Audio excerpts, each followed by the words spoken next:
Hello everyone, मेरा नाम सार्थक है। आप देख रहे हैं इलाहाबाद यूनिवर्सिटी लाइव। इस वीडियो में जितने भी सी यू टी यू जी 2026 के स्टूडेंट्स हैं उनकी मैं बात करूंगा। आपको अपनी तैयारी कैसे करनी है, क्या मेजर अपडेट हैं अभी तक के सी यू टी यू जी के, और आपको कई सारी रियलिटी चेक भी दूंगा क्योंकि कई सारे बच्चे परेशान भी रहते हैं। उनके लिए रहता है कि मैं कैसे करूं, क्योंकि वो कई सारी वीडियोस वगैरह इधर उधर के देख लेते हैं और उनको लगता है कि ये मतलब बहुत ज़्यादा कंपटीशन है। तो इन सब चीज़ों के बारे में आपको बताऊंगा। और सबसे मोस्ट इम्पॉर्टेंट कि आपको जो भी आपको यूनिवर्सिटी या कॉलेज जो भी आप टारगेट कर रहे हैं उसमें आपको एडमिशन लेने के लिए क्या क्या करना पड़ेगा और कैसे अपनी तैयारी करनी पड़ेगी, वो मैं आपको इस वीडियो में शुरू से लेकर एंड तक बताऊंगा। तो पूरा वीडियो देखिएगा एंड तक। सबसे पहले, इस साल जो आपके रजिस्ट्रेशन हुआ है वो लास्ट ईयर के अकॉर्डिंग इस साल आपके बच्चों ने ज़्यादा ही किया। वो जाहिर सी बात है कि हर साल रजिस्ट्रेशन बढ़ता ही है और ज़्यादा से ज़्यादा बच्चे कराते हैं। इस साल लगभग अप्रॉक्स 15 लाख के आसपास बच्चों ने रजिस्ट्रेशन किया। लास्ट ईयर ये 13-14 के आसपास था। इस साल आपका बड़ा है, जो कि अच्छा खासा, मतलब 1-1.5 लाख 2 लाख भी मायने रखते हैं। तो ये आपका इस साल रजिस्ट्रेशन आपका इतने बच्चों ने किया है। अब सबसे पहले आपका एक फ़ेज़ तो ख़त्म हो गया कि रजिस्ट्रेशन आपने करा लिया, आपका रजिस्ट्रेशन क्लोज़ हो गया। अब इसके बाद आपका ये मान के चलिए अप्रैल में आपका शेड्यूल आ जाएगा कि कब से आपके एग्ज़ाम हैं, और जो आपकी टेंटेटिव डेट है उसकी के आसपास आपके एग्ज़ाम होंगे। शेड्यूल आने के बाद आपका सिटी इंटीमेशन स्लिप आएगी कि आपका कौन सा शहर में आपका एग्ज़ाम है। फिर उसके बाद आपका एग्ज़ाम से पहले आपका एडमिट कार्ड आएगा और फिर आप एग्ज़ाम देंगे। एग्ज़ाम के बाद फिर आपका कट ऑफ वगैरह वो तो आगे की बात है, अभी पहले इतने हम बात करते हैं। तो अभी आपके बोर्ड्स चल रहे हैं, जो भी 12th के स्टूडेंट हैं और जो ड्रॉप ईयर हैं उनको तो अपनी तैयारी कैसे करनी है वो तो उनको पता ही है कि उनके पास तो अभी टाइम ही है। जो 12th के स्टूडेंट हैं, आप लोगों का भी बोर्ड्स चल रहा है तो बोर्ड्स अपना अच्छे से दीजिए, अपने पेपर अच्छे से करिए। इसके बाद आपको 1-1.5 महीने का टाइम मिलेगा, तो उस बीच में आपको अपनी तैयारी करनी है। अब जो मेन सब्जेक्ट्स होते हैं, जो मेन कोर सब्जेक्ट होते हैं जिसमें आपको टारगेट अच्छा मार्क्स का करना है, वो मैं आपको बताऊंगा। और जो टॉप यूनिवर्सिटीज़ होती हैं, टॉप कॉलेजेस होते हैं, उनमें एडमिशन लेने के लिए आपको क्या क्या तैयारी करनी पड़ेगी, क्या अपने सब्जेक्ट को मजबूत करना पड़ेगा, वो मैं आपको बताऊँगा। देखिए, सबसे मेन ये रहता है कि जो भी आपको कोर्स करना है, जो भी आप जैसे ड्यू में आप ये मान के चलिए, अगर आपको कॉमर्स बैकग्राउंड, अगर आपको बी कॉम करना है एस आर सी सी में, तो आपको ये है कि आपको अपना जो अकाउंट्स का जो आपके जो अकाउंट है उसमें तो आपको अपना एकदम बेस आपका मजबूत होना ही चाहिए। लेकिन उसके साथ साथ आपका जो जर्नल टेस्ट और जो लैंग्वेज होता है, ये आपका मेन गेम करता है।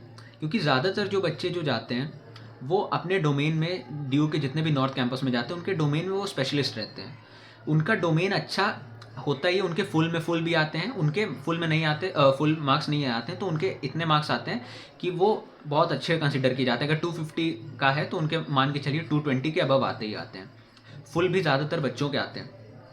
अब जो मेन गेम होता है वो आपका जनरल टेस्ट ही करता है, क्योंकि लास्ट ईयर भी ये देखा गया था कि जनरल टेस्ट कई सारे बच्चों का, जो भी अच्छे अच्छे कॉलेजेस में गए, जिनके डोमेन बहुत अच्छे गए, लैंग्वेज अच्छा गया, बट उनका जनरल टेस्ट ने काम ख़राब कर दिया, जिस वजह से उनको कैंपस ड्यू के नॉर्थ कैंपस नहीं मिल पाया, उनको साउथ कैंपस मिल रहा। तो इसके लिए आपको अपना जो जनरल टेस्ट है इसको बहुत अच्छे से तैयारी करनी है। जनरल टेस्ट में आपका सिलेबस आपने इतना देखा ही होगा कि आपके स्टैटिक जी के, करेंट अफेयर्स, आपको मैथ्स, अपनी रीजनिंग वगैरह, इन सबको अच्छे से प्रिपेयर करना है। इसको कैसे करेंगे आप? आपको सिलेबस पता है, यूट्यूब पे आपको सब चीज़ मिल जाएगी। जैसे आप मेरा वीडियो देख रहे हैं, आपको बहुत इसके रिलेटेड आपको बहुत सारे वीडियोस भी मिल जाएंगे। तो मॉक्स रेगुलर लगाइए। जितना आप मॉक करेंगे, आपका कंप्यूटर बेस्ड एग्ज़ाम है, कंप्यूटर पे अपने टेस्ट दीजिए। देखिए, एक होता है आप अभी तक आपको कंप्यूटर पे आपने कोई भी अपना एग्ज़ाम नहीं दिया होगा, कई सारे बच्चों ने, कई ने दिया होगा लेकिन ज़्यादातर बच्चों ने अभी तक नहीं दिया होगा, तो उनको पता नहीं होगा कि कंप्यूटर पे और रिटन देने में बहुत फ़र्क होता है, क्योंकि आपके जो क्वेश्चंस रहेंगे वो ऑब्जेक्टिव रहेंगे। तो प्रैक्टिस करिए कंप्यूटर पे देने की, टाइम मैनेजमेंट करिए, टाइम मैनेजमेंट के अकॉर्डिंग एक्यूरेसी अपनी मेंटेन करिए। तो ये सब कैसे होगी? ये होगी आपकी मॉक्स देने से। रेगुलर अपना मॉक्स दीजिए, अपना स्कोर देखिए कि पहले मैं क्या दे रहा था, अपने जो जहाँ पे आपकी जिस सेक्शन में गलती हो रही है उसको आप पकड़िए और उसको बार बार उसी सेक्शन के पार्टिकुलर उस टॉपिक के आप मॉक दीजिए। अगर आपका, जैसे मान के चलिए, अगर आप जनरल टेस्ट में अगर आपकी स्टैटिक जीके कमज़ोर है तो स्टैटिक जीके के आप क्वेश्चंस करिए, उसी के मॉक दीजिए, स्पेसिफिक उसी का एक सेक्शन करिए, फिर आप क्या कहते हैं अपने मॉक दीजिए। तो ऐसे आप अपनी तैयारी कर सकते हैं। जनरल टेस्ट जिसका मजबूत होगा, डोमेन तो मैं ये नहीं कह रहा कि डोमेन आप उसको छोड़ दीजिए, डोमेन तो आपका होगा ही होगा, क्योंकि डोमेन अभी आप अपने 12th के एग्ज़ाम आपने दिए हैं, आप बोर्ड्स के अभी पढ़ रहे हैं, तो आपका रिसेंट में आपने अपने डोमेन जो आपने सब्जेक्ट सेलेक्ट किए होंगे वो आपके 11th-12th की स्ट्रीम के ही होंगे, तो वो आपका मजबूत होगा ही। उसमें तो आपको अच्छा करना ही करना है, लेकिन साथ ही साथ अगर आपको अपने टॉप यूनिवर्सिटी में, टॉप कॉलेज में जाना है, तो आपका जनरल टेस्ट और लैंग्वेज बहुत ज़रूरी होती है। उसको एकदम मजबूत करिए, कोशिश करिए कि उसमें आपके अच्छे मार्क्स आएँ।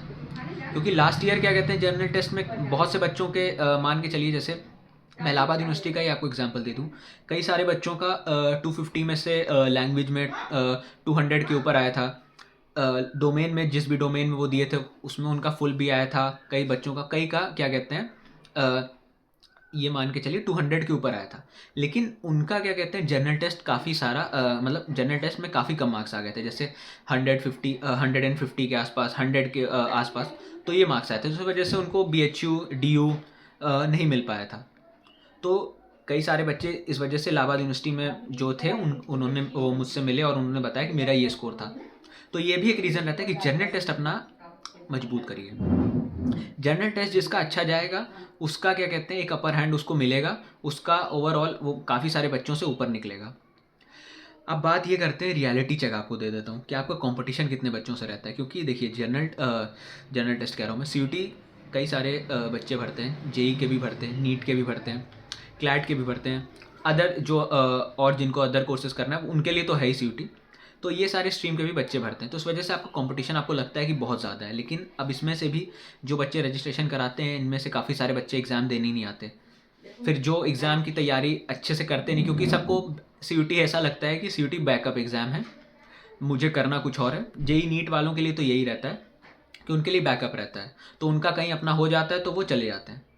अब जो बच्चे इसमें भी पढ़ते हैं तो उनको लगता है CUT कोई ऐसा खास एग्ज़ाम नहीं है, वो उसकी तैयारी नहीं करते, उनको अपने आसपास कोई भी कॉलेज मिल जाए, क्योंकि अब ज़्यादातर सारे कॉलेजेस में CUT के थ्रू ही एडमिशन होता है, तो उनको वो मिल जाता है। अब जो मेन गेम रहता है टॉप यूनिवर्सिटीज़ का, जिनमें आपको एडमिशन लेना है, वो उसमें आपके लगभग मान के चलिए 50-60 हज़ार बच्चे आ जाते हैं। DU BHU AU इन सब का, मैं आपको अगर एडमिशन लेना है, अच्छे मार्क्स आपको लाने हैं, तो आपको इतने बच्चों से कॉम्पिटिशन आपका रहेगा। बाकी सारे बच्चे तो एग्ज़ाम, आपको भी पता है हर कॉम्पिटिटिव एग्ज़ाम में ये रहता है कि कई सारे बच्चे देते नहीं हैं, कई सारे बच्चे उतने अच्छे से तैयारी नहीं कर पाते। जो मेन रहता है वो आपका कॉम्पिटिशन इतने बच्चों से रहता है। तो इसी के अकॉर्डिंग अपनी तैयारी करिए, क्योंकि ये जो बच्चे हैं यही सब अच्छे से, एकदम सीरियसली अच्छे से पढ़ते हैं। क्योंकि CUT आपको पता है कि सब उनको लगता है कि हमने पढ़ाई है, हम मज़े में एग्ज़ाम देते हैं। ये कोई ऐसा बहुत बड़ा कॉम्पिटिटिव एग्ज़ाम लगता नहीं है। नहीं होगा तो और भी कॉलेजेस हैं, यहाँ एडमिशन मिल जाएगा मुझे। तो अपने जो भी टारगेट कर रहे हैं, जिस भी यूनिवर्सिटी को, जिस भी कॉलेज को आप DU के नॉर्थ कैंपस को टारगेट कर रहे हैं, इलाहाबाद यूनिवर्सिटी BHU किसी को भी टारगेट कर रहे हैं, तो अपना जनरल टेस्ट लैंग्वेज मजबूत रखिए। डोमेन तो आपका होना ही होना चाहिए, ये भी, इसी के साथ ये भी। तो रियलिटी चेक कई सारी ये भी है कि आपको ये भी नहीं बताया जाता है कि कई सारे यूट्यूब चैनल पे कि इतने बच्चों ने एग्ज़ाम ही नहीं दिया, इतना कंपटीशन आपका रहता भी नहीं है। तो ये सब चीज़ें, तो आप अपनी तैयारी आप इसके अकॉर्डिंग करिए, रेगुलर मॉक दीजिए। बाकी जो अपडेट आपको CUT UG से रिलेटेड आएगी, जैसे ही आएगी आपको हमारे चैनल पे मिल जाएगी। और हमारे टेलीग्राम चैनल को, इंस्टाग्राम पेज को फॉलो कर लीजिए, ज्वाइन कर लीजिए, क्योंकि आगे चल के आपको कोई भी अपडेट CUT UG से रिलेटेड, यूनिवर्सिटी से रिलेटेड आपको कोई भी चाहिए रहेगी, हमारे टेलीग्राम चैनल पे, यूट्यूब चैनल पे, इंस्टाग्राम पेज पे आपको मिल जाएगी। बाकी हमारे यूट्यूब चैनल को सब्सक्राइब करिए और इस वीडियो को जितनी ज़्यादा से ज़्यादा हो सके शेयर करिए। बाकी इस वीडियो को मैं यहीं तक रखता हूँ और आपसे मिलता हूँ मैं अगली वीडियो में। तब तक के लिए देखते रहिए इलाहाबाद यूनिवर्सिटी लाइफ को।